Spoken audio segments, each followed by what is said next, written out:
পাউরুটি দিয়ে এমন মিষ্টি নাস্তা আগে খেয়েছেন? আজ দেখুন কিভাবে খুব সহজে এমন একটি নাস্তা বানানো যায় যা একবার তৈরি করলে 1 মাস পর্যন্ত সংরক্ষণ করে খেতে পারবেন। পুরো ভিডিওটি শেষ পর্যন্ত দেখুন, তাহলে প্রতিটি ধাপ সহজেই বুঝে যাবেন। প্রথমেই একটি পাত্রের মধ্যে নিয়ে নিচ্ছি প্রায় 10টির মতো পাউরুটির স্লাইস। এবার এই পাউরুটির মধ্যে দিয়ে দিব 1/3 কাপের মতো লিকুইড দুধ দিয়ে পাউরুটিগুলোকে একটু ভিজিয়ে রাখবো। এবার ঢেকে রেখে দিব প্রায় 5 থেকে 6 মিনিটের মতো। 5 থেকে 6 মিনিটের মতো ঢেকে রেখে দিয়ে তারপর ঢাকাটা সরিয়ে নিয়ে এই যে হাতের সাহায্যে খুব ভালোভাবে মেখে নিচ্ছি। পাউরুটিগুলো খুব ভালোভাবে মেখে মিশিয়ে নিতে হবে যেন দানাদার ভাব না থাকে। এবার এখানে 2 টেবিল চামচ পরিমাণ চিনি দিয়ে দিলাম, দিয়ে দিচ্ছি স্বাদ অনুসারে লবণ। এখন দিয়ে দিচ্ছি এলাচের গুঁড়ো 1 চা চামচের 3 ভাগের 1 ভাগ। এখন ভালো করে আবারও সমস্ত কিছু একসাথে মিশিয়ে নিচ্ছি। এবার এখানে ময়দা দিয়ে দিলাম 2 টেবিল চামচ পরিমাণ। 2 টেবিল চামচ ময়দা দিয়ে আমি ভালো করে একটু মিশিয়ে নিচ্ছি। আমার এখানে আরও কিছুটা ময়দা লাগবে, আমি সেটা একটু পরে ব্যবহার করব। তো এই যে 2 টেবিল চামচ পরিমাণ ময়দা মিশিয়ে নিয়ে তারপর আরও 2 টেবিল চামচ পরিমাণ ময়দা দিয়ে ভালো করে একটা ডো বানিয়ে নিচ্ছি। ডোটা কিন্তু খুব বেশি নরম বা খুব বেশি শক্ত করে বানানো যাবে না। তো এই যে ডোটা কিন্তু আমার বানানো হয়ে গিয়েছে। এবার এখানে আমি সামান্য একটু তেল দিয়ে এই ডোটাকে আরও বেশ খানিকক্ষণ সময় ধরে মথে নিব। খুব ভালোভাবে মথে নিতে হবে যেন ডোটা একদম মসৃণ হয়ে যায়। তো এই পর্যন্ত যারা যারা আমার ভিডিওটা দেখতেছেন প্লিজ আমার ভিডিওতে একটা লাইক দিয়ে দিবেন। আর আমার চ্যানেলটি যদি আগে থেকেই সাবস্ক্রাইব করে দেওয়া না থাকে প্লিজ আমার চ্যানেলটি সাবস্ক্রাইব করে পাশে থাকা বেল আইকনটি অন করে রাখবেন। এতে করে যখন আমি নতুন নতুন রেসিপির ভিডিও আপলোড করব তখন সাথে সাথে আপনার ওখানে নোটিফিকেশন পৌঁছে যাবে। এই তো ডোটা কিন্তু আমার বানিয়ে নেওয়া হয়ে গিয়েছে। এবার আমি ঢেকে রেখে দিব 5 মিনিটের মতো।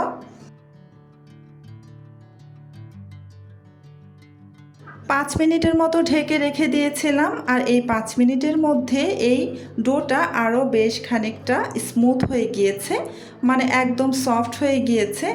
এবার আমি হাতের মধ্যে সামান্য একটু তেল মেখে নিলাম এই নাস্তা শেপটা দেওয়ার জন্য। তো এই যে আমি খুব ছোট একটা লেচি কেটে নিয়ে প্রথমে গোলাকৃতি একটা বল তৈরি করে নিচ্ছি, তারপর একটু লম্বাটে করে নিয়ে আমি এই যে 2 হাতের সাহায্যে 2টা সাইডে একটু কোনা করে নিচ্ছি। আপনারা দেখে নিশ্চয়ই বুঝতেই পারছেন আমি কিভাবে বানাচ্ছি। খুবই সহজ। একটি বানানো হয়ে গিয়েছে, আমি আরও একটি তৈরি করে আপনাদের দেখিয়ে দিচ্ছি। আমি আবারও ছোট একটি লেচি কেটে নিচ্ছি। খুব বড় বড় করে কিন্তু বানাবেন না, মিডিয়াম করে বানাতে হবে। এই তো আমি ছোট একটা লেচি কেটে নিয়ে প্রথমে হাতের তালুতে রেখে ভালো করে গোল করে নিচ্ছি।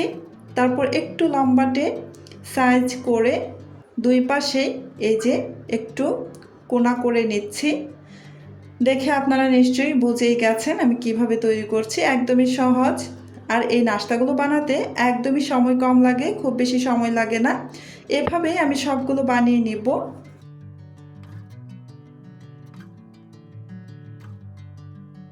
এই তো সবগুলো আমি বানিয়ে নিয়েছি।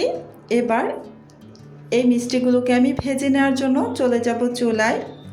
চুলায় একটা আগে থেকেই প্যান বসিয়ে গরম করে রেখেছিলাম। এর মধ্যে এবার পর্যাপ্ত পরিমাণে তেল দিয়ে দিচ্ছি। বেশ খানিকটা তেল লাগবে এই নাস্তাগুলোকে ভাজার জন্য। তো তেল বেশি কিন্তু শুষে নেয় না, তবে একটু বেশি পরিমাণে তেলের মধ্যে দিয়ে নাস্তাগুলো ভেজে নিতে পারবেন।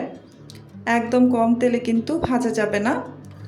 তো আমি সবগুলো মিষ্টি নাস্তা এখানে দিয়ে দিচ্ছি।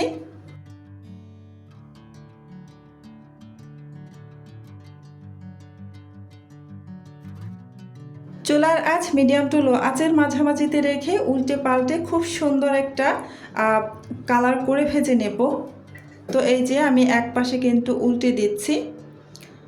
তো কিছুক্ষণ পর পর নাড়াচাড়া করে খুব সুন্দর একটা কালার আসা পর্যন্ত আমি ভেজে নিয়েছি। দেখতেই পাচ্ছেন খুব সুন্দর একটা কালার চলে এসেছে। এবার এই তেল থেকে তেল ঝরিয়ে এই নাস্তাগুলোকে উঠিয়ে নেব একটি প্লেটের মধ্যে।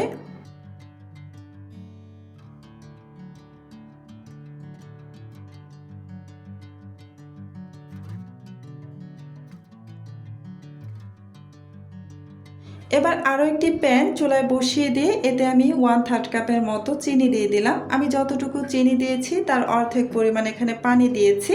পানির পরিমাণ কিন্তু এখানে কম দিতে হবে, বেশি দেওয়া যাবে না। একটি তেজপাতা মাঝখান বরাবর ছিঁড়ে তারপর দিয়ে দিলাম। আপনারা চাইলে তেজপাতার পরিবর্তে এখানে একটি এলাচ দিয়ে দিতে পারেন, তবে এলাচের মুখটা ফাটিয়ে দিবেন যদি এলাচ দেন। তারপর এই যে অনবরত নাড়াচাড়া করে খুব সুন্দর করে আমি চিনির শিরাটা তৈরি করে নিচ্ছি। তবে চিনিটা জাস্ট গলে গেলেই হবে। ভালো করে যখন চিনির শিরাটা গলে যাবে তখন আমি এখানে এই যে নাস্তাগুলো দিয়ে দিলাম, দিয়ে নাড়াচাড়া করে ভালো করে মিশিয়ে নিচ্ছি। আর চুলার আঁচ এই পর্যায়ে মিডিয়ামে রেখে অনবরত নাড়াচাড়া করে এই চিনির শিরার মধ্যে নেড়ে চেড়ে চিনির কোটিংটা বসিয়ে নিতে হবে এই নাস্তার মধ্যে। অনবরত নাড়াচাড়া করতে করতে একটা সময় দেখবেন যে চিনির শিরাটা খুব সুন্দরভাবে নাস্তার গায়ে কোটিং হয়ে গেছে। নাস্তাগুলো যদি আপনারা দীর্ঘদিন পর্যন্ত সংরক্ষণ করতে চান তাহলে অবশ্যই নাস্তাগুলো ভেজে সম্পূর্ণ ঠান্ডা করে এয়ারটাইট বক্সে ভরে ডিপ ফ্রিজে সংরক্ষণ করতে পারবেন। যখন খেতে ইচ্ছে করবে তখন বের করে স্বাভাবিক তাপমাত্রায় আনবেন। এরপর হালকা গরম করে চিনির শিরায় ডুবিয়ে তুলে চিনির কোটিং করে পরিবেশন করবেন। তখন একদম নতুন বানানোর মতোই মজা লাগবে।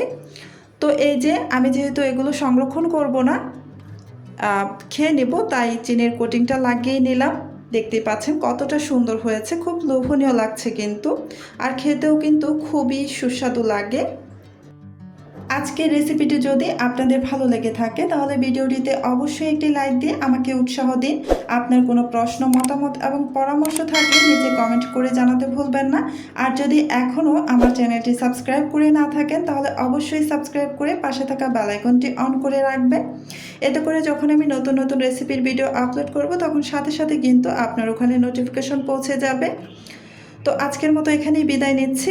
আল্লাহ হাফেজ।